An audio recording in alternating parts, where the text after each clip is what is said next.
ساعت 6 خورده اینه، هنوز 6 هم نشده، هوا هنوز تاریکه و من یه رو وقت دارم که خودم رو برسونم به اتوبوسی که میره به ترمینال.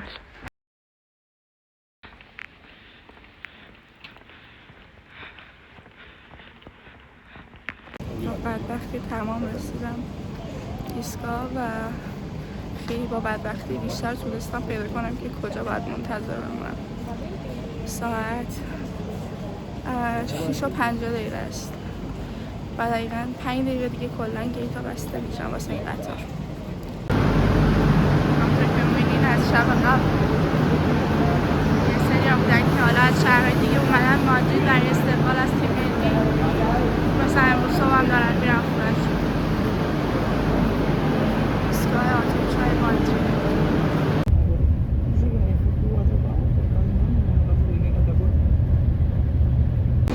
من رسیدم کوردوبا، تو راه کم خوابیدم و تو قطارم کلی داستان داشتیم ولی خیلی از قطار راضی بودم.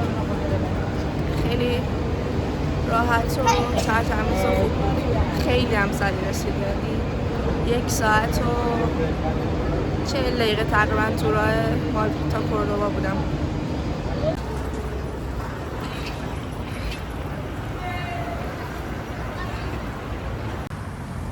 خب من میخوام برم یه صبحونه کوچیکی بخورم و برم سمت مسجد کوردوبا و یه مقدار گوشیمو خالی کنم. اومدم یه جایی نشستم واقعا قشنگه، بغل یه پارک خیلی خوشگلیه.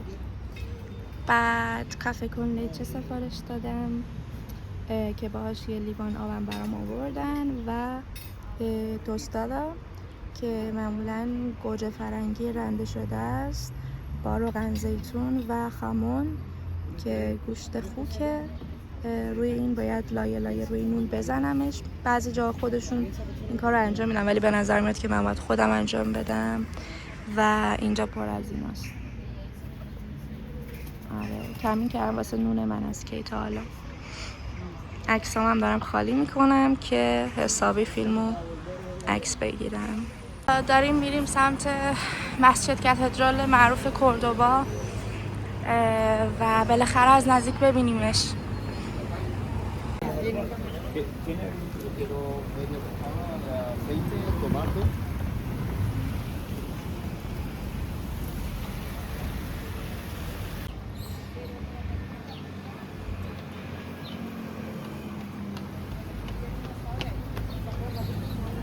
بوده 8:30 تا 9:30 بازدیدکننده‌های رایگانن، بعد اونا رو بیرون میکنن که مردم بلیط بخرن.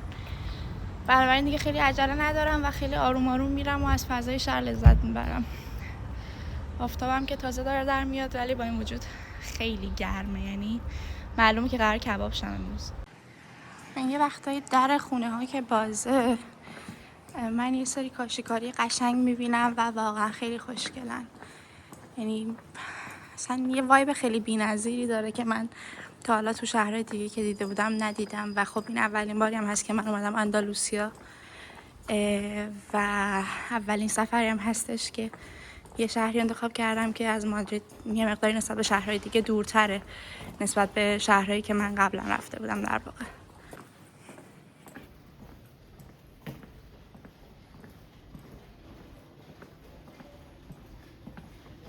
خب آخر این کوچه با همچین چیزی روبرو شدم. خیلی بافتش فوق‌العاده است و گلای کاغذی که من واقعا عاشقشونم از بچگی و یه بوتیک کوچولو خوشگل اینجا. این ورم این شکلیه، بهتون نشون بدم. ساعت تقریبا دیگه 10 صبح. اینجا هم میبینین که کم کم داریم نزدیک میشیم. 6 دقیقه فاصله داریم تا مسجد کوردوبا. چه این عبارت استاهورا هم برای من خیلی عبارت غریبه، یعنی هیچ وقت برام تکراری نمیشه. خیلی عجیب غریبه، یعنی به معنی خداحافظ استفاده میشه ولی خب معنیشو نمیتونم خیلی بپذیرم. بچه این دانشکده زبان و ادبیات یا در واقع فلسفه و زبان دانشگاه کوردوباه، مثل دقیقا دانشکده خودمون ولی خب ورژن دانشگاه کوردوباست. ادامه میدیم به سمت مسجد. زندگی خیلی آرومه، آدم ها خیلی ریلکسن ولی صبح گرمی هم هست و کاملا قابل انتظاره که بخواد ظهر و عصر خیلی گرمتری هم داشته باشه. اینجا توجهتون رو جلب میکنم به معماری و آدم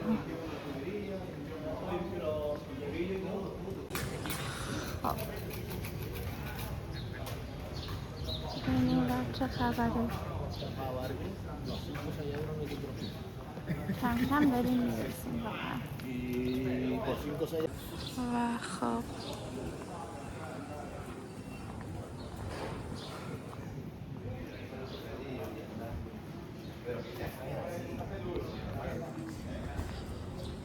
فکر میکنم تو محله خودریا هستیم و یه چیزی که قبلا خیلی نمیدونستم اینه که ما تو احتمالاً همه شهرهای اسپانیا محله خودریایی داریم که قبلا یهودی‌ها توشون زندگی میکردن. خیلی معمولاً محلهای خوشگلی هن و برم ببینیم.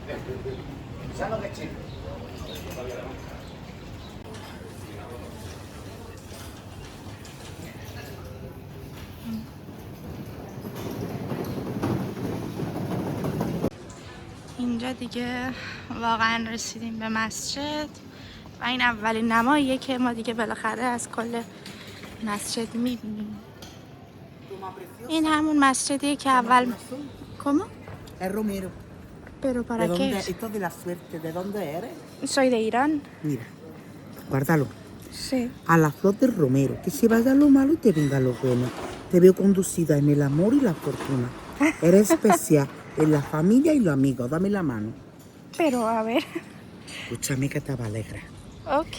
Te veo proyectos y viajes en el futuro te van a tener de alegría. Y va a tener 2 hijos en la familia. ¿Dos que hijos? Dios te bendiga. Ah. Tiene un amor grande. Me quema el romero en 3 días, pronuncia mi nombre María. Ah. Te viene una cosa muy buena y va a venir. ¿Tengo que quemarlo? ¿Cómo te llamas? Soy Parnia. Y ahora te pagan lo que tú quieras. خب بچه‌ها ببینیم از کجا میتونیم بلیط بگیریم. خیلی بلیطش گرونه، 13 یورو اگر اشتباه نکنم و خب بلیط گرونی به حساب میاد ولی به نظر من ارزششو داره. بچه‌ها این صحنه خیلی قشنگه، یعنی بی‌نظیره. این خانومم که اول یک کوچولو فالمو گرفت و بعد گفت پول بده و کلی داستان داشت ولی بچه واقعا خیلی قشنگه. این مسجد خب به دست عربا طبیعتا ساخته میشه و بعد از فتح مجدد اسپانیا توسط اسپانیایی‌ها و باز پس گرفتنش از عربا، اتفاقی که میفته اینه که داخل اون مسجد یک کلیسا ساخته میشه، در واقع یک کاتدرال ساخته میشه و برای همینه که الان بهش میگن مسجد کاتدرال کوردوبا. بی اندازه منتظر این روز بودم.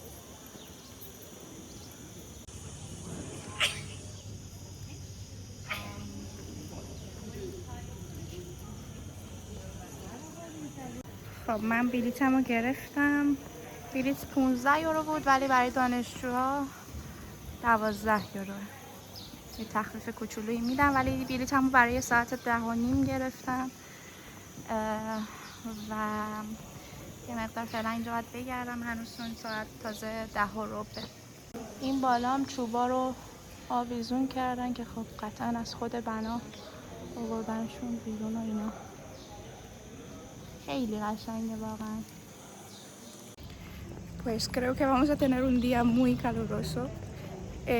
Todavía son las 10:15 y no sé, me parece un día súper caluroso porque aunque todavía es la mañana, el calor me está molestando, pero esta es la primera vez que estoy en Andalucía. He empezado con Córdoba y hasta ahora me ha gustado demasiado. یه سمت دیگه از حیاطیم، دقیقا نقطه مقابلی که تو ویدیوهای قبلی بودیم و به این شکله از این سمت.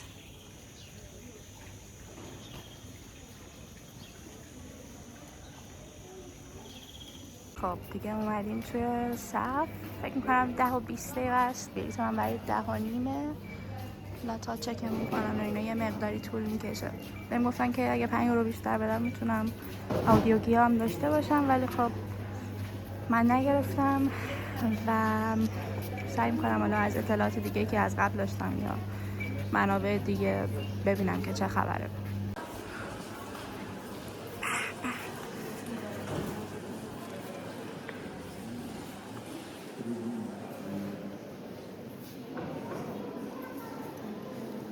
نزدیکه واقعا.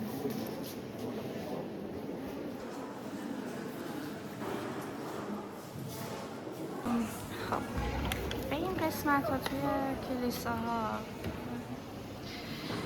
میگن کپیا.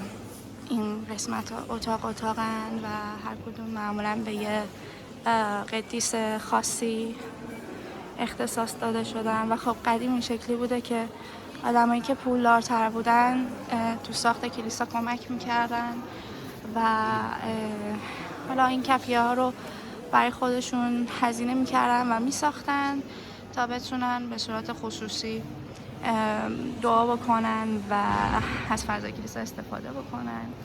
حالا نمیدونم، احتمالا خب این قضیه درباره این کلیسا هم درست باشه، البته که اول همطور که گفتم مسجد بوده و بعد داخلش کلیسا هم میسازن که حالا جلوتر که برم و اون قسمت مرکزش رو پیدا کنم بهتون نشون میدم. دور تا دور کپیه ها رو داریم که تزئینات و نقاشی های خیلی باشکوهی دارن و همونن کلن.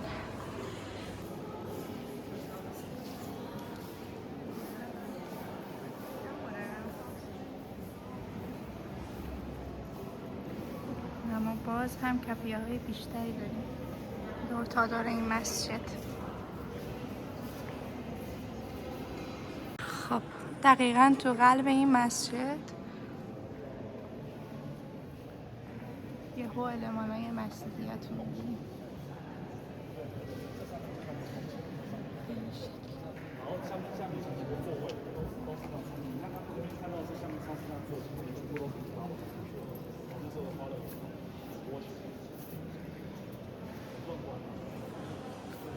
خیلی باشکوه.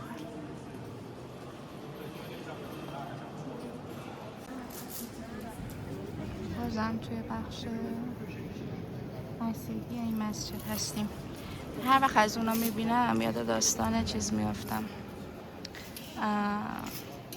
مایس پرس، داستانی که دقیقا توش درباره این ابزار موسیقی که باش توی کلیسا موسیقی پخش میکنن، یعنی در واقع موسیقی تولید میکنن هستش. و من از اون موقع که مثلا اون موقع که تو دانشگاه میخوندیم برام همیشه سوال بود که اون چه چیزیه و خب اینجا همه جا دارم تو کلیسا هم میبینمش و همه جا دارن. یعنی خب که همین بالاها رو بگیریم. این یه بخش دیگه است که یه چیزایی داره حالت آره دیگه، اینا هم اسمشون کپیه و کوچیک‌ترن، سقف کوتاه‌تری دارن. ببینیم اون تو چی دارن. خیلی جزئیات زیادی به کار رفته کلاً و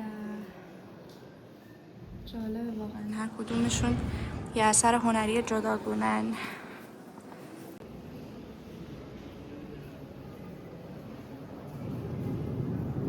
این دیگه هم کاشی‌کاری‌ها و سنگایی هستن که یه حالت موزه‌ای درست کردن.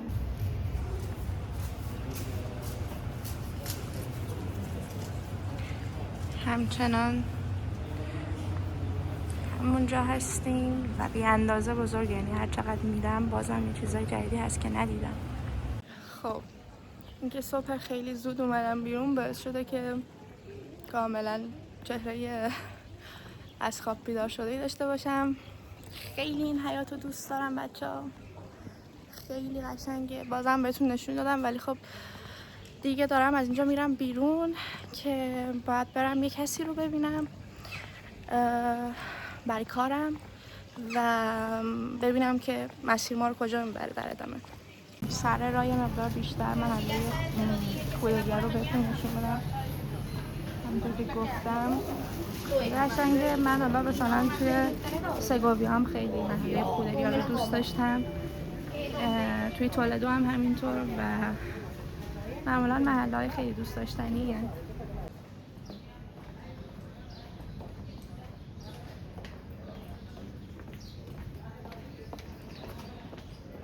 سر راه هم به این کوچه خوشگل رسیدم که این شکلی دیواراش و اینم مسیری که ازش اومدم.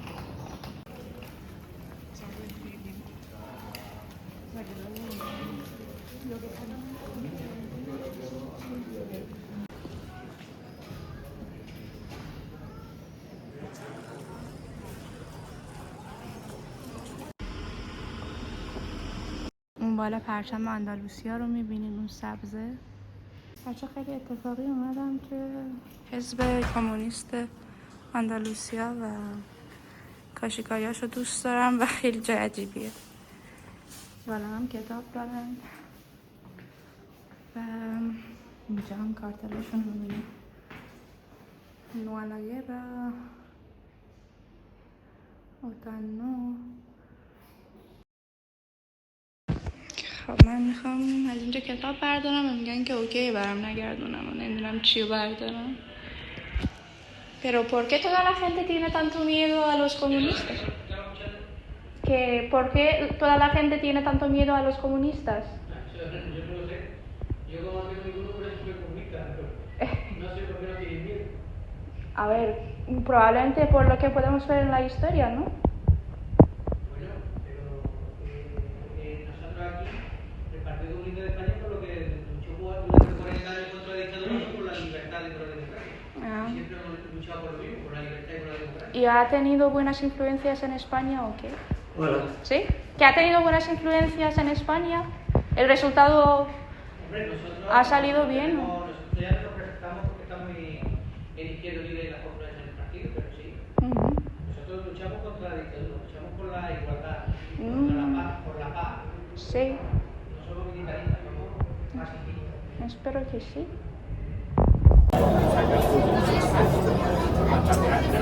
خب من کارم انجام دادم و باید 11 دقیقه توی ایستگاه اتوبوس منتظر بمونم تا دوباره برگردم به محله خودریا و بتونم ناهار بخورم. هوا بیشتر گرم شده و امیدوارم که بتونم یه غذای تیپیکال کوردوبایی بخورم. میگن که روبو د تورو و غذایی که اسمش فلامنکین کوردوبش که چنین چیزی هستش و حالا ببینم که کدومو میتونم بخورم.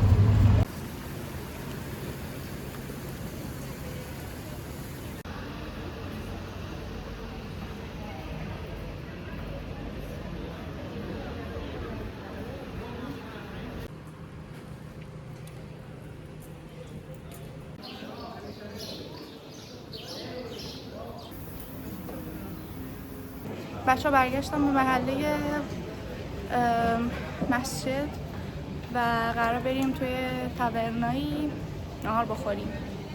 ماموش من خیلی دو دلم به خاطر که اینجا با اینکه خیلی خوشگله و خیلی فضای سنتی تری داره اینطوریه که گرمم هست. برای اینجا منو اینا رو داریم ولی فکر کنم این تاورنا بعدیه برم. من هنوز به نتیجه نرسیدم که چه غذایی بخورم و کجا بخورم ولی این بارسانتوش هم میخوام ببینم چجوریه. تورتیای نوازه خیلی منطقیه، قیمتش هم واقعا خوبه. نهایت اینو سفارش دادم که گوشت پپسی داشتن متاسفانه و نون که برام آوردن یه جور تاپاسه ولی خب من میخوام آوردن نهار بخورم چون واقعا غذاش گرون بوده. البته این تاپاس هم کوردوباییه ترکیباتش گوشته، از گوشت خوک نیست، توش نخود و هویج هم داره و چیز تقریبا آبکیه و به نظرم برای من کافیه برای نهارم. من نهارم رو خوردم و به نظرم خوشمزه بود. خوشمزه ترین چیزی نبود که خوردم ولی خب قابل قبول و خیلی سیر شد. زل شرقی همون مسجدیم که صبح با هم دیدیم و بی‌نظیره. این قسمت از معماریش هم واقعا خوشگله، خیلی جزئیات داره و من واقعا خیلی خوشم میاد از این ترکیبات.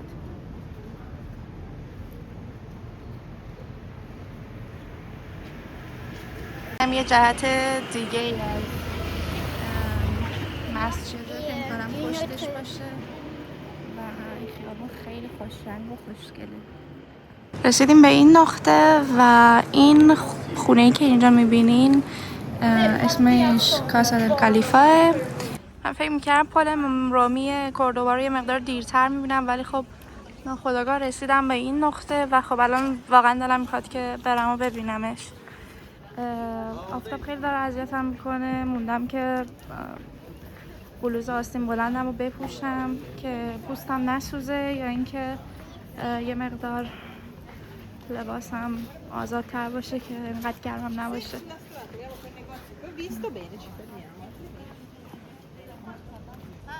اینم اون طرفه، اون دروازه هست که میخوره به این پل رومی. حالا اینو باید از این ور دید که یک رودخونه ایه و این پل خیلی قشنگ و معروف روشه به این شکل.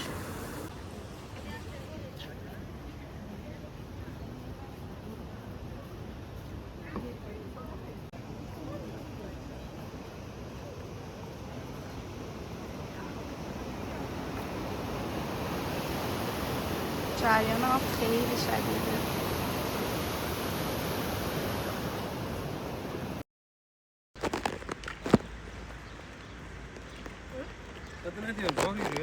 یه مدت طولانی بغل رود نشستم ولی خب الان دوباره اومدم یه جهت دیگه مسجد ببینم این سمت چه خبره، ولی واقعا گرمه.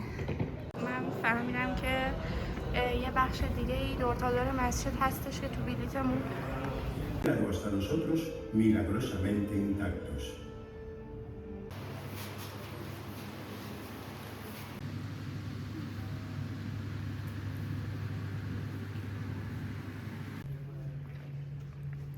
گرما میتابه به آدم. اومدم اینجا یه مقدار گوشیم شارژ سرویس رو سفارش دادم و اینجا میشینم تا ببینم میتونم یکم ویدیو امروز رو ادیت کنم یا نه. من یه مدت خیلی طولانی اونجا نشستم، فکر کنم یه 2-3 ساعتی نشستم ولی خب قدرت گرما یه مقدار کم شده و منم خیلی ضعف کردم. میخوام برم تورتیا بخورم توی اون باری که بهتون نشون دادم و گفتم که تورتیاش معروفه. من اومدم اینجا و یه بدلم سوسیس هم پاس و هر دوتاشون رو سفارش دادم، رو هم دیگه شد 6 یورو و خورده ای. این وضعیته. سوسیسش اونقدری که انتظار داشتم خوشمزه نیست.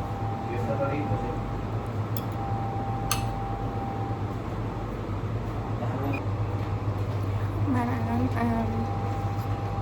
تورتیا رو هم امتحان کردم و میتونست خیلی خوشمزه باشه. یعنی مثلا تورتیایی که توی دانشگاه بهمون داده بودن به نظرم خیلی قوی تره، ولی خب